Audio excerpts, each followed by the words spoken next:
But now we approach the point at which a political program necessarily of this kind necessarily passes over into that very different kind of thing, which is the utopian project. And I'm aware that these modes of thinking often seem incompatible and indeed arouse the hostility of both sides to one another. Political theory takes as its object problems without solutions. Utopian speculation, solutions without problems. The first constitutes an ontology which is necessarily obliged to work within the limits of being and of reality as it currently exists. The latter, utopian speculation, aims at a radical transformation of the present and the system.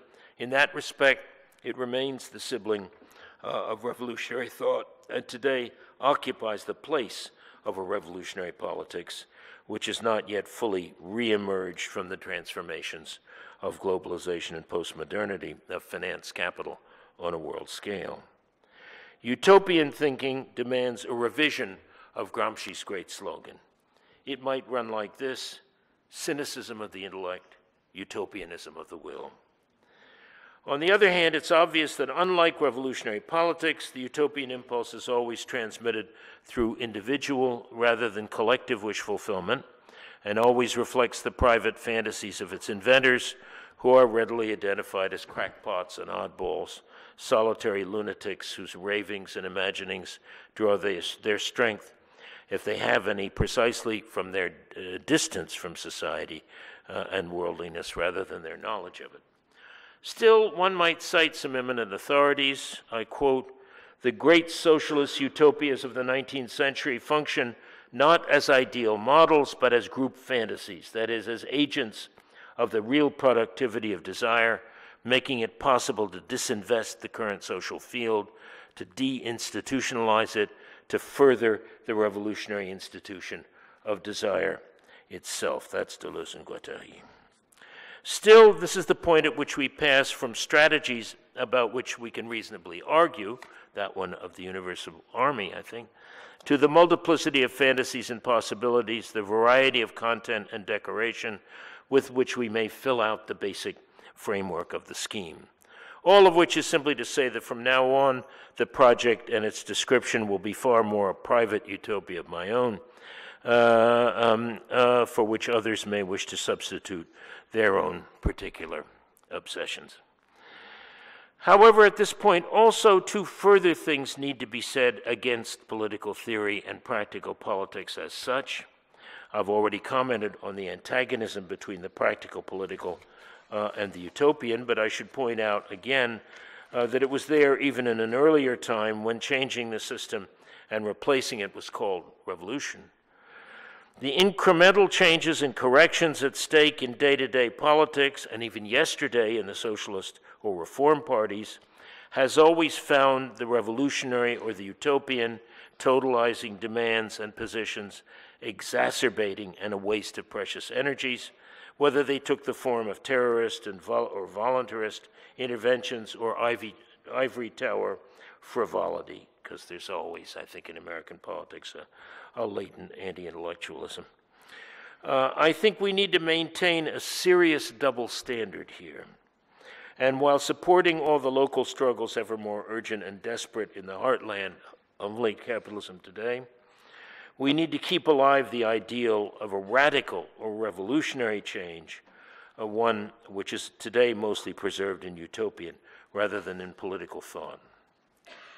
But I had in mind a more specific theoretical objection to political theory, and it has to do with the very nature of the concepts with which it works. Bellamy,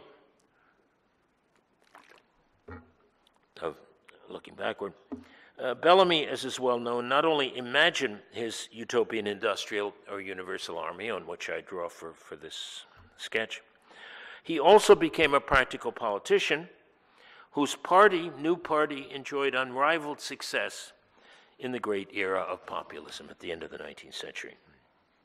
He called it the National Party. And I suppose, as my whole talk here is an exercise in American exceptionalism, I can't object to such nationalism, but let me say another word about terms like nation, which attempt to characterize the collective. That particular word seems to have had a linguistic origin. It was the name for the various foreign language-speaking students in medieval Paris, who of course spoke a non-national language, Latin, in their theology classes at the university. But I want to make a philosophical point here. I suppose it's a Kantian one, since it involves the impossibility of thinking certain kinds of things, such as that peculiar thing in itself called consciousness, which no human philosopher has ever been able to describe. I think it's the same with collective reality. That is, owing to our individuation as biological individuals, it is impossible collective reality to conceptualize. But we can list the attempts to do so: groups, communities, Gemeinschaften, mobs, crowds, tribes, clans, democracy, republic, cooperatives, peoples, nations, and even multitudes. None of these words correspond to the thing I've been calling collective, by way of picking the most neutral term I can think of, which, of course, all of these terms end up being ideological in the long run and pushing a certain kind of politics. For all such terms which cannot succeed in naming the unconceptualizable fact, not of the other, but of the multiple and the plural, end up being drawn into the service of this or that ideology. Un peuple à venir, said Deleuze wisely, implying that any implication that it already existed was an oppression and a normative or repressive ideology. This is why the plural cannot have majorities or minorities or pluralities, and incidentally, why Rousseau's Social Contract is the only intelligent political work ever written, starting as it does from this representational problem and the fact that the collectivity is unthinkable. And this is also why political science as a discipline cannot be substantive. Either it's a history, hopefully involving relentless ideological and philosophical demystification, or it produces handbooks for practical techniques in a given status quo, where it must ceaselessly camouflage its origins in the one supremely great model never to be repeated, namely Machiavelli's Prince. I can't resist giving an example of the theoretical bankruptcy of political theory, or at least of some of its contemporary ideological uses, an example which actually has some relevance to our current topic. A while back, this discipline formed a concept, lent a pseudo-scientific state by its economic language, and that was the idea of underdevelopment, a category which assumed that development and national autonomy were still possible, something the work of Robert Kurtz completely undermined and has for that reason been passed over in a conspiracy of silence. This pseudo-concept was then latterly followed and replaced by another one, a new one, of more obviously neoconservative and Iraqi-Afghan origin, and that's the slogan of the failed state. This idea is all the more ridiculous in the light of the fact that today all states are failed states, very much including the one we're in right now. None of them function. None can even be patched up with the various political strings and band-aids. Not even dictatorships work anymore. And one is reluctantly or not drawn to Samuel Huntington's scandalous proposition that the more democracy there is, the less governable a state. Indeed, that genuine democracy is ungovernable. We must, however, draw the opposite conclusion from his, and as a consequence, abandon government altogether. In fact, no one wants even a non-failed, successful, functioning state in the first place. And indeed, in practice, almost all the factions on either side are at one in denouncing the state as such. But the state is the object and the privileged subject matter of political science. And the latter is impossible simply because the thing I'm provisionally calling collectivity is not only impossible to think, it's impossible to form into any kind of state in the first place. So for collectivity, let's go a little further and substitute the even more neutral term and reality of population as such. This was also Rousseau's great insight. It is population which is both the conceptual and social scandal. That philosophically fearful thing called the other, which has haunted modern thought in recent years, is in reality plural. and its population as such, which constitutes otherness. Not overpopulation, as Malthus thought, not underpopulation, as the early 20th century French thought, along with other countries today, but simply sheer plurality and multiplicity.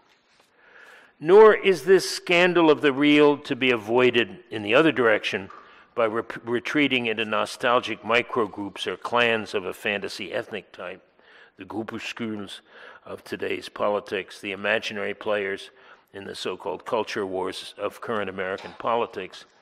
These singularities are as ineffectual in theory as in practice as the universalities they're supposed to subvert. But I want to add a fundamental proviso to all this about social class, namely that class is not a concept of this kind. It doesn't seek to name a form of collectivity, despite numerous misuses of that kind. Class simply names an economic locality, a position within the capitalist system.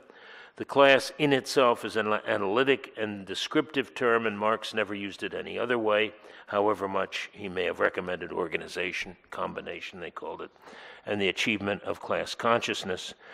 That is the notion of a class for itself, the struggle over class constitution, as Stanley puts it. Marx was, I venture to say, productivist but not workerist, and the term proletariat in the early theory, in the early writings, the early theory of the weakest link was not necessarily a class concept, although one can certainly subscribe to it in all kinds of ways, as Marcuse did in the 1960s. Marx analyzed the contradictions of capitalism, and he was also a great political strategist, but maybe not exclusively a class-based one. Anyway, I wanted you to understand that I don't include the term class among the various words for collective that I was criticizing.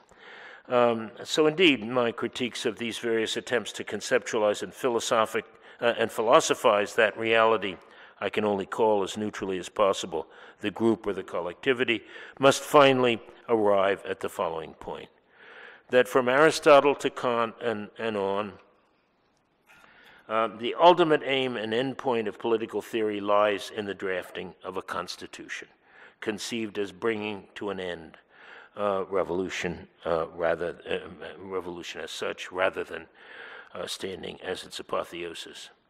I like Tony Negri's masterful analysis in which he shows how the arrival of constitutional power shuts down that brief moment of freedom of the constituant, of the construction of power.